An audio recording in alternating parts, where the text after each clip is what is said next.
로마서 7장 13절에서 25절에 있는 말씀입니다. 제가 봉독해 올리겠습니다. 그런즉 선한 것이 내게 사망이 되었느냐? 그럴 수 없느니라. 오직 죄가 죄로 드러나기 위하여 선한 그것으로 말미암아 나를 죽게 만들었으니 이는 계명으로 말미암아 죄가 심히 죄되게 하려 함이라. 우리가 율법은 신령한 줄 알거니와 나는 육신에 속하여 죄 아래 팔렸도다. 내가 행하는 것을 내가 알지 못하노니 곧 내가 원하는 것은 행하지 아니하고 도리어 미워하는 것을 행함이라. 만일 내가 원하지 아니하는 그것을 행하면 내가 이로써 율법이 선한 것을 시인하노니 이제는 그것을 행하는 자가 내가 아니요 내 속에 거하는 죄니라. 내 속 곧 내 육신에 선한 것이 거하지 아니하는 줄 아노니 원함은 내게 있으나 선을 행하는 것은 없노라. 내가 원하는 바 선은 행하지 아니하고 도리어 원하지 아니하는 바 악을 행하는도다. 만일 내가 원하지 아니하는 그것을 행하면 이를 행하는 자는 내가 아니요 내 속에 죄니라. 그러므로 내가 한 법을 깨달았노니 곧 선을 행하기 원하는 나에게 악이 함께 있는 것이로다.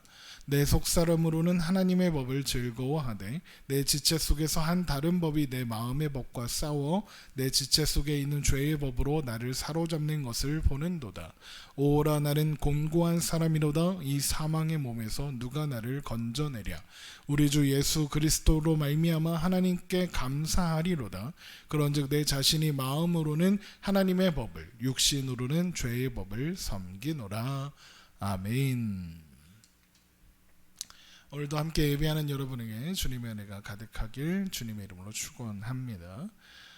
계속해서 로마서의 말씀을 살펴보고 있습니다. 바울은 죄과 율법을 교묘하게 이용해서 우리를 사망으로 이끌어 간다라고 이야기했습니다. 그런데 그것이 사실임에도 불구하고 그렇게 되는 것은 율법이 악하기 때문이 아니라 율법은 오히려 선하고 거룩하고 의로운 것이다 라고 이야기했죠. 왜요? 하나님께서 주신 거니까요.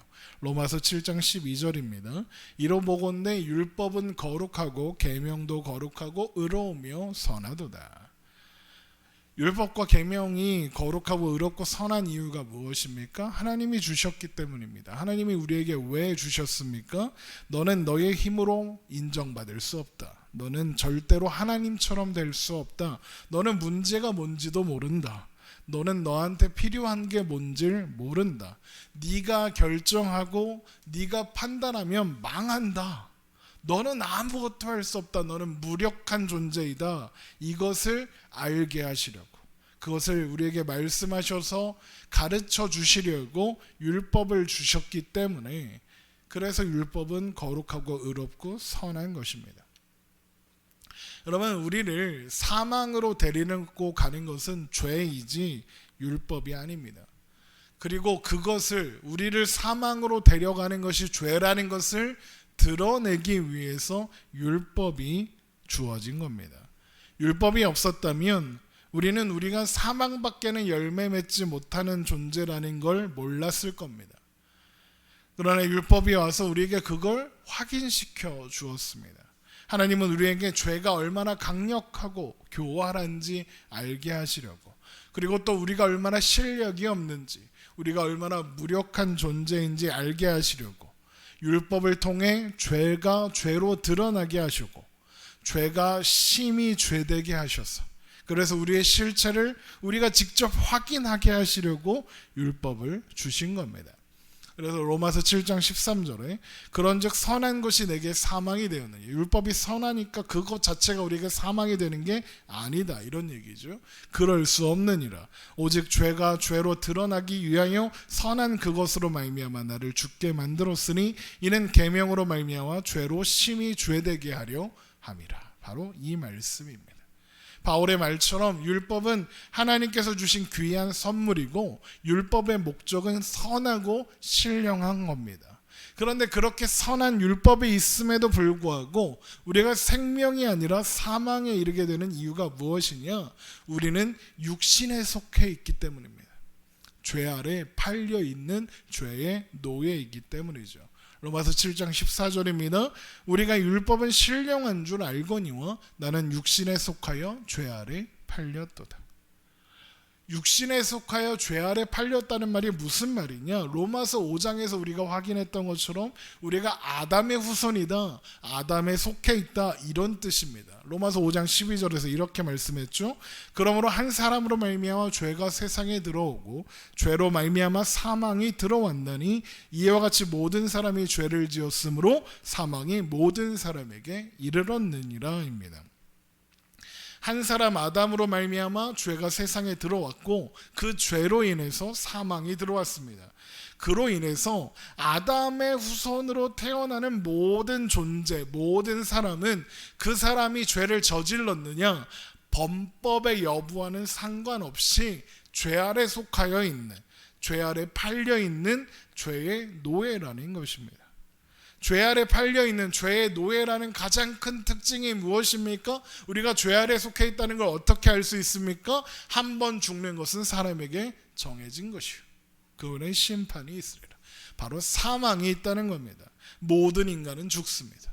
빈부 귀천에 상관없이, 나이에 상관없이 모든 인간은 죽습니다. 그것이 모든 인간이 죄 아래 팔려 있다는 증거이기도 했죠.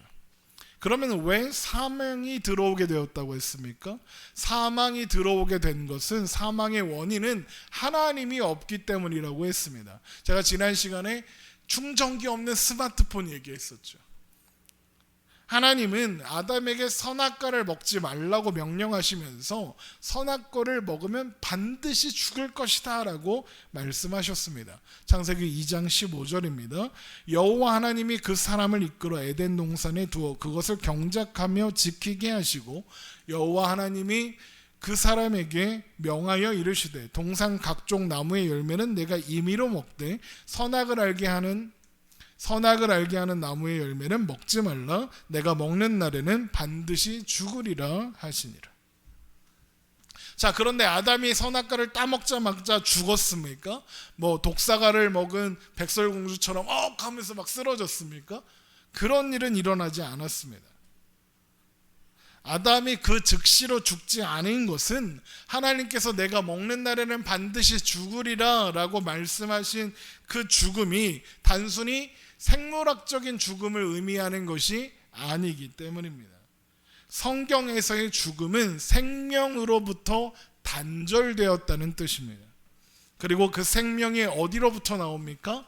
하나님께로부터만 나옵니다. 그래서 생명으로부터 단절되었다, 그래서 죽게 되었다, 죽었다라는 말은 하나님과 단절되었다라는 뜻입니다.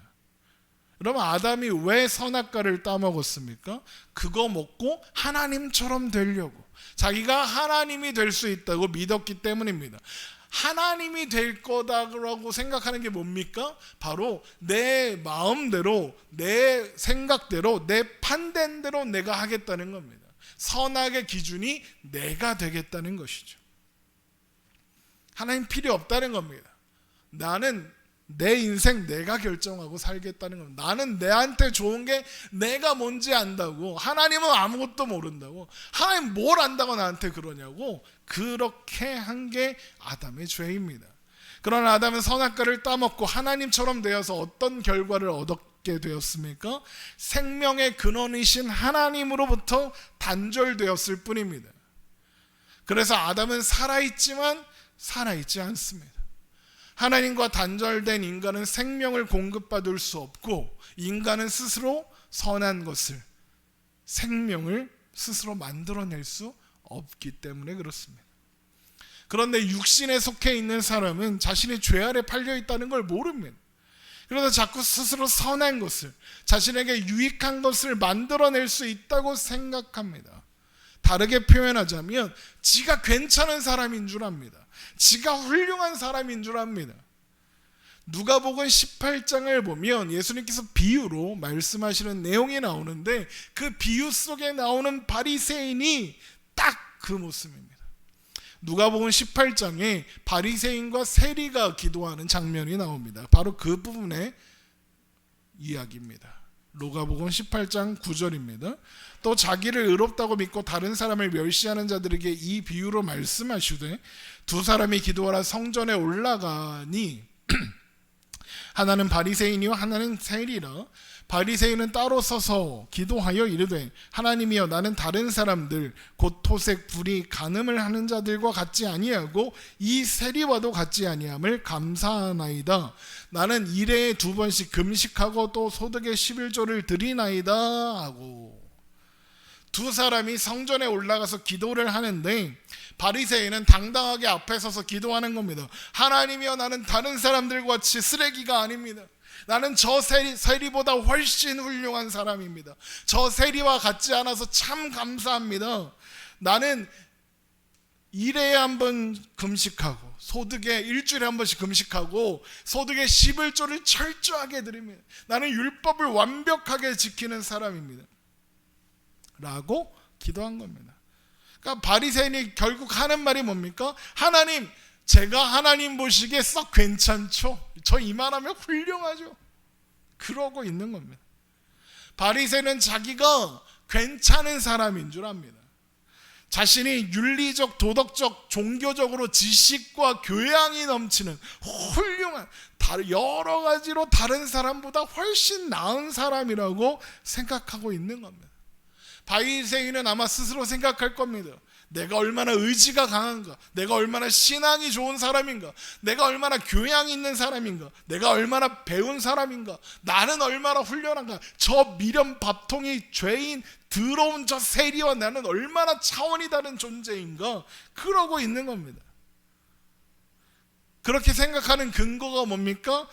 율법이 금하고 있는 토색, 간음, 불의 이거 안 했고 금식 11조 했다 이겁니다. 그러니까 결국 바리새인은 자기가 율법을 잘 알고 철저히 지키고 있으니까 나는 완전한 사람이다 라고 자부하고 있는 겁니다. 누구처럼? 오늘날 기독교인들처럼. 여러분, 교회에 가면, 우리 교회 다행히 그런 사람이 없는 것 같은데, 큰 교회에 가면 재수 없는 사람들이 바글바글합니다. 잘난 척이 쩝니다. 자기는 뭐 대단한 사람이라. 나는 새벽 예배를 매일 드려. 매일 난 성경을 100번 읽었어. 난 11조를 철저하게 해. 나는 봉사도 열심히 해. 난 뭐 해? 나는 이렇게 훌륭한 사람이야. 그렇게 자랑들을 합니다. 자기는 괜찮은 사람이라고, 자기는 괜찮은 신앙인이라고 그렇게 생각하고, 그래서 다른 사람, 그거 못하는 사람들을 비난하고 무안하게 하고 면박 주는 사람들이 얼마나 많이 있습니까? 교묘하게 사람을 괴롭히죠. 그런 사람들이 얼마나 많습니까? 그런데 율법의 기능이 뭐라고 했습니까? 율법은 우리가 죄 가운데 있다는 것, 우리가 무력하다는 것, 우리는 사망밖에 열매 맺을 수 있는 실력이 없다는 것, 그 실력밖에 없다는 것, 우리는 스스로 힘과 능력과 의지로 하나님 앞으로 갈 수 없다는 걸 알게 해준다고 했습니다. 그런데 바리새인은 뭐라고 합니까? 내가 율법을 지켜서 훌륭한 사람이 될 수 있다라고 생각한다고 그랬죠. 바리새인은 진정한 율법의 기능이 무엇인지, 율법을 주신 이유가 무엇인지 모르고 있는 겁니다. 이렇게 주님은 비유 속 바리새인을 통해서 누구한테 얘기하는 거냐? 당시의 이스라엘 백성들 전체에게 이야기하는 것이고, 말씀하시는 것이고, 또 오늘날 신앙인이라는, 그리스도인이라는 이름으로, 죄송해요, 이 표현밖에 생각이 안 나서, 재수를 떠는 그 인간들을 향해서 말씀하시는 거예요. 로마서 9장 30절입니다. 그런즉 우리가 무슨 말을 하려? 의를 따르지 아니한 이방인들이 의를 얻었으니 곧 믿음에서 난 의요. 의의 법을 따라간 이스라엘은 율법에 이르지 못하였으니 어찌 그러하냐? 이는 그들이 믿음을 의지 않고 행위를 의지함이라 부딪힐 돌에 부딪혔느니라. 여기 보면 믿음을 의지한 이방인들은 의를 얻었죠. 근데 의의 법을 가지고 있던 이스라엘은 믿음이 아니라 율법의 행위를 의지해서 실패했답니다. 여러분, 믿음이 뭡니까? 믿음이 뭘까요? 여러분, 믿음은 믿음을 정의하는 여러 가지 설명들이 있겠지만 믿음의 가장 중요한 건 자기가 못난 줄 아는 겁니다. 하나님, 나는 나를 구원할 힘이 없습니다. 하나님께서 살려주셔야 됩니다. 저는 바보 멍청입니다. 이게 믿음입니다. 하나님 도와주세요. 이게 믿음입니다. 하나님께서 율법을 주신 것도 바로 그거 알게 하시려고 우리 입술에서, 우리 마음에서 하나님 나 어떡해요, 하나님 도와주세요 라는 고백을 받아내시기 위해서 주셨단 말이죠. 그런데 이스라엘 백성들이 어떻게 하셨습니까? 율법을 주신, 하나님께서 율법을 주신 목적과 이유, 하나님의 마음은 모르고 율법을 가지고 내가 얼마나 잘났는지 그걸 증명하는 일에만 사용한 겁니다.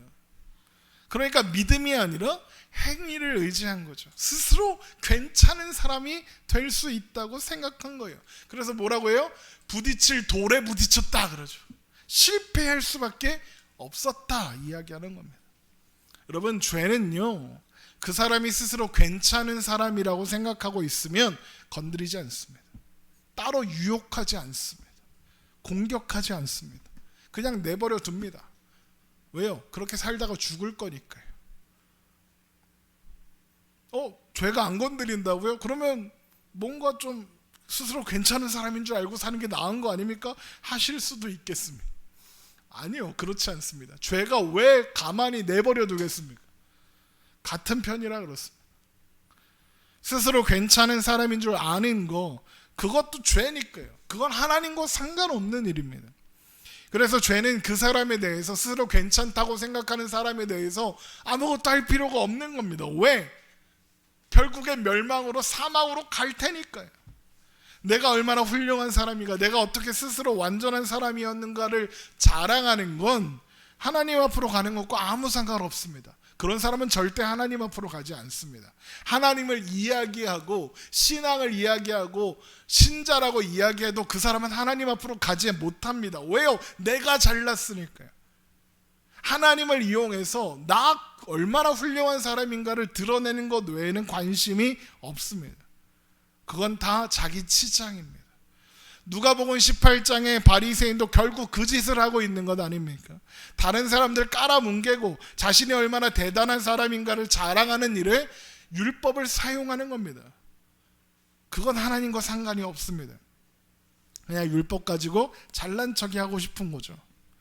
그러나 율법이 이르러서 하나님이 누구신지, 하나님이 무엇을 요구하시고 하나님이 어떤 분이신가를 밝혀줍니다. 그래서 우리가 죄로부터 벗어나야 돼. 흑암의 권세로부터, 사망의 권세로부터 벗어나야 돼.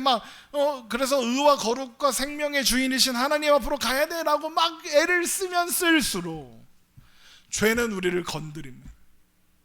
죄가 우리를 넘어지게 합니다. 우리를 끊임없이 붙잡아 방해해서 죄 가운데로 자꾸 몰아넣습니다. 너는 못해. 너는 자격이 없어. 그러니까 하나님 앞으로 못 가. 거짓말을 합니다. 죄로부터 도망가려고 하면 할수록 죄가 더 가까이 찾아옵니다. 옳은 것, 선한 것 하고 싶은데 자꾸 반대로 하게 만들어버립니다. 왜요? 하나님께로 가지 못하게 하려고요. 바울도 그 이야기를 합니다. 로마서 7장 15절, 내가 하는 것을 내가 알지 못하노니, 이게 내가 행하는 게 내가 모르게 자기가 인식하지 못하는데 행한다 이런 뜻이 아니라 왜 이렇게 되는지 내가 모르겠다라고 이야기하는 거예요. 곧 내가 원하는 것은 행하지 아니하고 도리어 미워하는 것을 행함이라. 우리가 죄에 속해 있을 때는 우리가 흔히 죄라고 하는 것들을 마음대로 행하며 살거나 혹은 반대로 바리새인처럼 철저하게 자기가 훌륭한 사람인 줄 알거나 그렇게 살거나 둘 중에 하나입니다. 그래서 사실 둘 다 고민이 별로 없습니다. 그거나 저거나 똑같이 죄 안에 있는 자라는 결론이라는 걸 모르니까요. 자기가 자유한 존재인 줄 알고 있으니까 고민이 별로 없습니다. 그런데 진정한 진리와 생명을 보게 되면 그걸 선택하려고 보니 내가 나의 주인이 아니고 그저 죄라는 거대한 세력 아래 있는 존재에 불과하고 노예에 불과해서 나는 못한다는 걸 알게 하는 겁니다. 율법이 와서 우리가 옳고 생명이고 진리인 걸 선택하려고 하면 죄가 우리를 붙잡는 겁니다. 옳은 길, 생명과 진리의 길로 가지 못하게 방해를 하는 걸 보는 겁니다. 그 과정을 통해서 뭘 배우는 거냐? 나는 못해. 그래서 우리의 무력함을 깨닫게 합니다. 죄가 우리를 주저앉히려고 더 죄 가운데로 막 데리고 가는데 우리는 그 과정에서 뭘 깨닫는 겁니까? 나는 못해를 깨닫는 겁니다. 그거 어떡하지?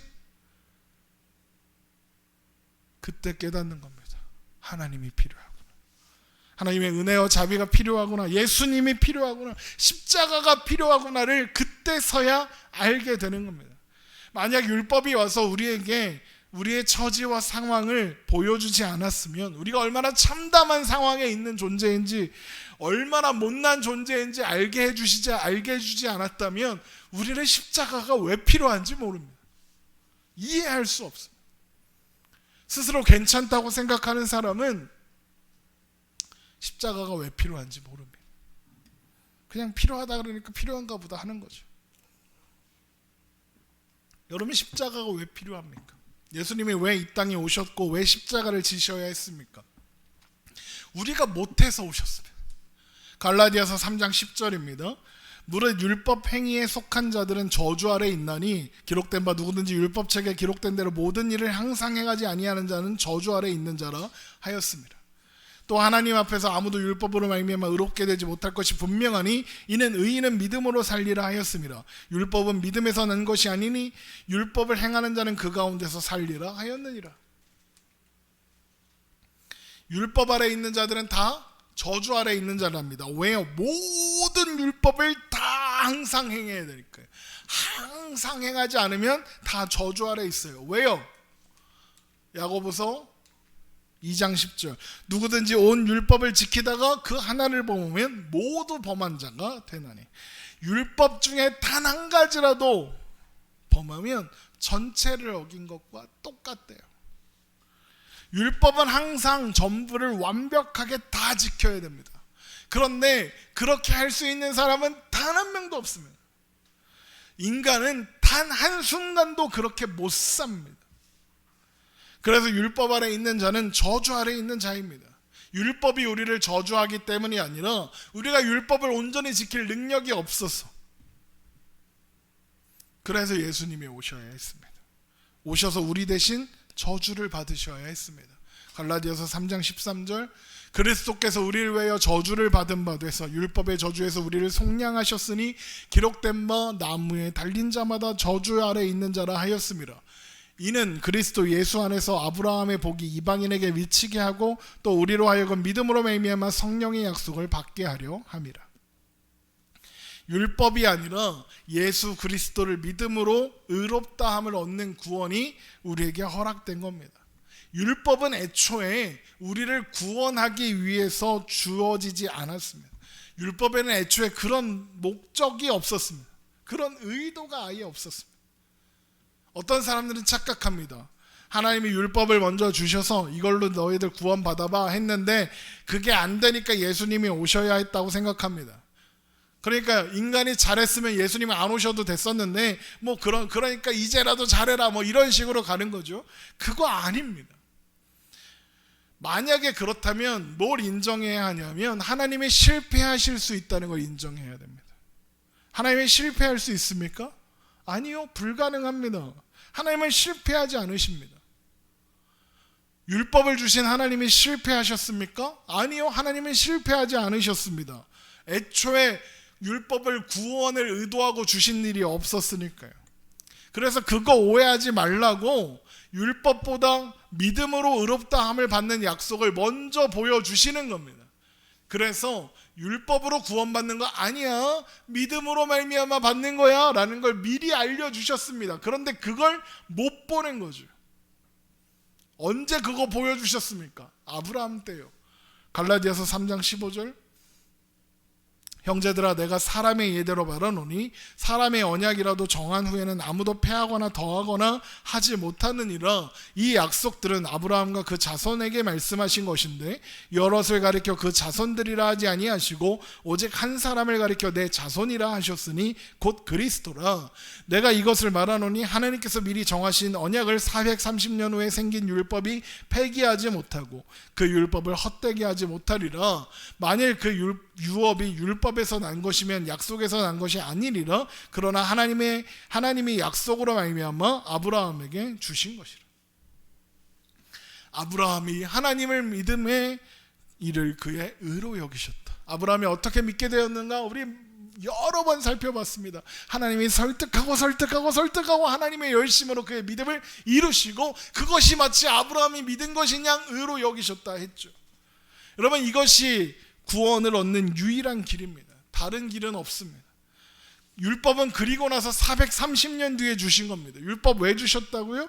우리가 죄 아래 있다는 걸 알게 하시려고, 우리가 스스로 구원에 이를 수 없다는 걸 확인시켜서 예수 그리스도의 십자가를 붙잡게 하시려고, 우리를 예수님께로 인도하게 하시려고 주셨어요.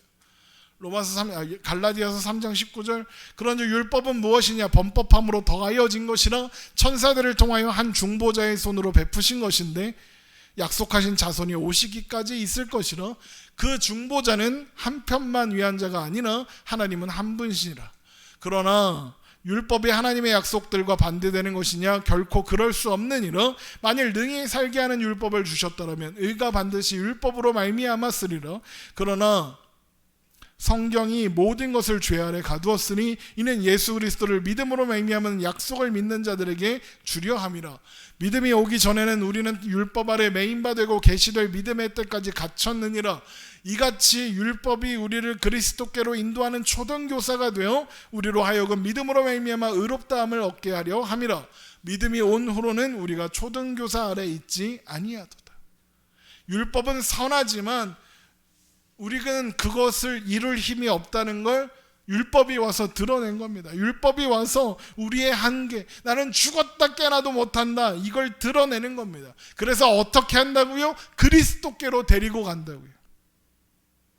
그래서 율법은 우리를 그리스도께로 인도하는 초등교사다라고 이야기하는 겁니다. 지금 로마서도 바로 그 이야기를 하고 있습니다. 율법이 왔는데, 그리고 율법이 선한 줄도 아는데 그걸 못 지키는 겁니다. 사망밖에는 결실하지 못한다는 겁니다.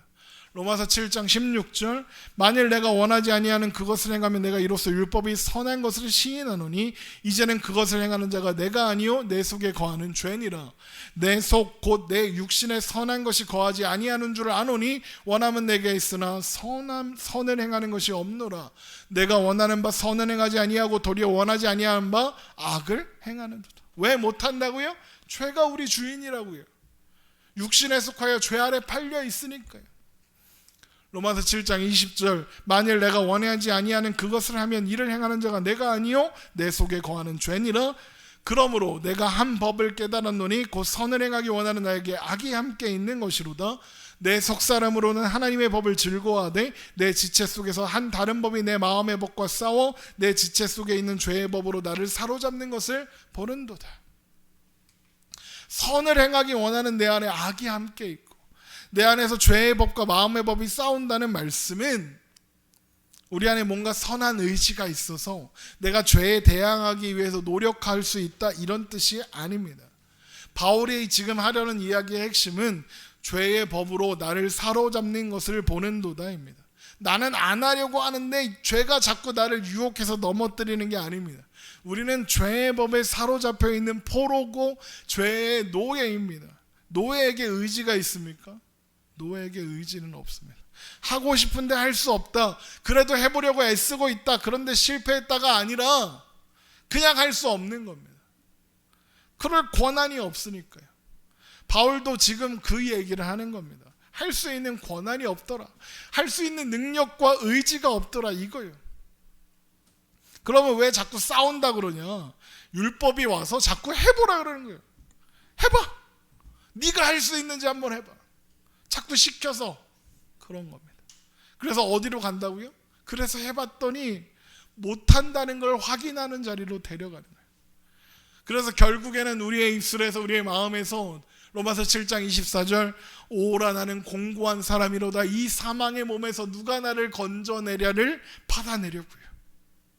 내가 공고하다는 것, 나는 스스로를 구원할 수 없다는 것, 나는 사망의 몸에 존재하는, 사망의 몸에 속해서 존재하는 것이라는 걸 알게 하는 거죠. 그걸 철저하고 그리고 처절하게 확인하는 자리로 데리고 가는 거예요. 그래서 회심할 때, 예수를 믿게 될 때 반드시 그 처절한 회개가 동반되는 거예요. 나 왜 이렇게 멍충일까? 나는 왜 이렇게 못할까? 하나님이 이런 나를 좋아하실 리가 없지. 나는 구원받을 수 없을 거예요. 그런 좌절과 절망이 동반되는 겁니다. 앞에서 읽었던 누가복음의 비유에서 세리가 성전 구석에서 감히 눈을 들어 하늘을 바라보지도 못하고 가슴을 치며 기도하죠. 하나님이여 나를 불쌍히 여기소서. 나는 죄인이로소이다. 바리새인은 몰랐지만 이 세리는 알고 있는 겁니다. 바리새인은 성공했고 세리는 망한 것 같지만 바리새인이 망한 거고 세리가 성공한 겁니다. 왜요? 하나님께서 의롭다 칭하신 것은, 의로운 자라 인정하신 것은 바리새인이 아니라 세리였으니까요. 누가복음 18장 13절 세리는 멀리 서서 감히 눈을 들어 하늘을 쳐다보지도 못하고 다만 가슴을 치며 이르되 하나님이여 불쌍히 여기소서 나는 죄인으로소이다 하였느니라. 내가 너희에게 이르노니 이에 저 바리새인이 아니고 이 사람이 의롭다 하심을 받고 그의 집으로 내려갔느니라. 무릇 자기를 높이는 자는 낮아지고 자기를 낮추는 자는 높아지리라 하시니라. 여러분, 율법은 우리를 비참하게 만듭니다. 율법은 우리를 절망으로 인도합니다. 우리의 못난 꼴을 적나라하게 드러납니다. 우리로 그래서 가슴을 치며 오라 나는 공고한 사람이로다. 이 사망의 몸에서 누가 나를 건져니? 하나님이여 불쌍히 여기소서 나는 죄인입니다 라는 고백을 만들어냅니다. 그런데 그렇게 하는 이유가 뭐라고요? 십자가를 붙잡으라고. 그래서 구원받으라고. 그래서 복받으라고. 여러분, 요즘 많이 사용하는 줄임말들 있잖아요. 그 중에 오늘 설교 제목에 나오는 이생망이란 단어가 있어요. 여러분, 이생망이 무슨 뜻인지 아십니까? 이번 생은 망했다는 뜻입니다. 이번 생은 틀렸다 이런 뜻입니다. 설교 제목을 보면서 항상 계속 궁금해하셨겠죠? 이생망이 뭐야? 여러분, 이생망이 이번 생은 틀렸다는 겁니다. 그러니까 어떻게 해야 됩니까? 다시 태어나면 잘해보자. 뭐 이런 의미인 겁니다. 그런데 율법이 우리에게 깨닫게 하는 내용이 딱 이생망인 것 같습니다. 율법은 우리에게 이번 생은 망했다는 걸 깨닫게 합니다. 물론 세상 사람들이 사용하는 의미와는 다릅니다. 그런데 딱 떨어지는 표현이죠. 우리는 틀렸습니다. 우리는 답이 없습니다. 세상 사람들은 이번 생은 망했으니 다음 생에 잘해보자 이런 의미로 사용하지만 미안하지만 다음 생도 별 차이 없을 겁니다. 세상이 믿는 죽었다가 살아나는 그 전생이니 환생이니 하는 건 결국 반복을 의미하기 때문에 그렇습니다. 우리도 이생망입니다. 우리도 죽었다가 살아나는 것 말고는 답이 없습니다. 그러나 우리가 믿는 죽었다가 살아나는 건 세상이 말하는 전생이니 환생이니 하는 같은 게 아닙니다. 그런 건 존재하지도 않고 의미도 없죠. 그런데 우리가 믿는 죽었다가 다시 살아나는 건 뭡니까? 부활입니다. 영생입니다. 예수님께서 이 땅에 오셔서 우리를 위해 죽으시고 다시 살아나셨고 우리는 그분의 죽으심과 연합하여 죽고 그분의 부활과 연합하여 다시 살아납니다. 우리도 죽었다가 산 겁니다. 이생망, 이번 생은 망한 우리에게 주님이 찾아오셔서 다시 태어나게 하신 겁니다. 그로써 우리에게 영원한 생명을 주신 겁니다. 로마서 6장 3절 무릇 그리스도 예수와 합하여 세례를 받은 우리는 그의 죽으심과 합하여 세례를 받은 줄 알지 못하느냐? 그러므로 우리가 그의 죽으심과 합하여 세례를 받음으로 그와 함께 장사되었나니 이는 아버지의 영광으로 말미암아 그리스도를 죽은 자 가운데서 살리신과 같이 우리로 또한 새 생명 가운데서 행하게 하려 하심이라. 만일 우리가 그의 죽으심과 같은 모양으로 연합한 자가 되었으면 또한 그의 부활과 같은 모양으로 연합한 자도 되리라.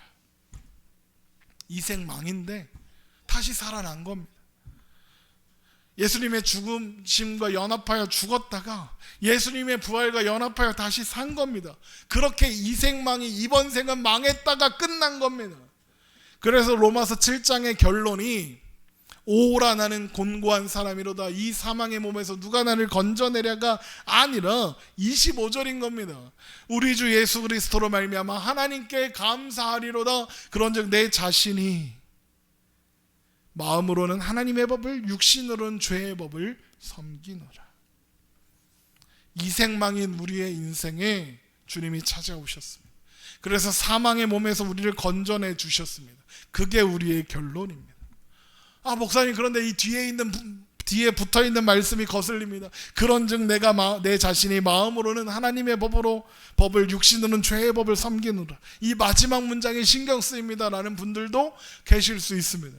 저만 신경 쓰는지도 모르지만 어쨌든 이 말씀은 구원받았지만 여전히 죄 가운데 죄에서 완전히 벗어나지 못하고 있는 상태, 이미 아직의 상태를 보여주는 표현입니다.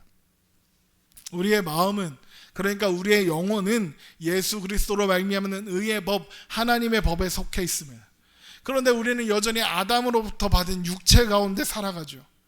그래서 현재 우리에게는 죄의 습관이 남아 있습니다. 그러나 누누이 확인한 것처럼 그것은 우리의 결론이 아니었죠. 우리의 결론은 이겁니다. 로마서 8장 1절에서 2절. 그러므로 이제 그리스도 예수 안에 있는 자에게는 결코 정죄함이 없나니 이는 그리스도 예수 안에 있는 생명의 성령의 법이 죄와 사망의 법에서 너를 해방하였습니다. 우리는 해방되었습니다. 그러나 우리가 아직 육체를 가지고 살아가는 한 우리는 이미와 아직의 상태를 살아야 합니다. 그러나 이미는 이미 구원받았다. 아직은 아직 죄 가운데 있다. 그런데 우리의 운명은 아직으로 결정되지 않습니다. 우리 안에 이루어진 구원은 이미 이루어진 구원이기 때문이죠. 그게 우리의 결론입니다. 구원은 그로 말미암아 허락된 하나님 나라, 우리는 이미 그 안에 있습니다. 이미 완성되어 있습니다. 왜요? 하나님이 시작하셨으니까. 그래서 이미 완성되어 있습니다. 우리가 천국 가는 건, 우리가 하나님 나라에 들어가는 것, 그래서 온전한 하나님의 백성이 되는 것 이미 정해진 일입니다. 취소되거나 환불되지 않습니다. 빌립보서 1장 6절 너희 안에 착한 일을 시작하신 이가 그리스도 예수의 날까지 이루실 줄을 우리는 확신하노라. 확신할 수 있는 이유가 뭡니까? 시작하신 분이 완성하실 거니까요. 우리의 구원은 이미 확정되어 있습니다. 물론 우리가 육체 가운데 살아서 아직 완전하지 못한 상태로 살아가지만 우리는 아직에서 이미의 자리로 조금씩 나아갈 겁니다. 그걸 성화라고 하고, 아직이 완전히 사라지고 이미가 완성되는, 이미로 들어간, 이미가 종점이 되는 그날, 그걸 영화라고 합니다. 여러분, 그래서 우리는 우리의 현실에 절망할 필요 없습니다. 좌절할 필요도 없습니다. 우리는 그저 주 예수 그리스도로 말미암아 감사하리로다 고백하며 이미 허락해 주신 신자된 우리의 오늘의 삶을 아직 이루어지지 않은 것들, 아직이 완전히 사라질 그날을 기대하며 살아가면 되는 겁니다. 그렇게 삽시다. 이미를 바라보며 아직의 현실에 좌절하지 않으며 그렇게 삽시다. 기도하겠습니다.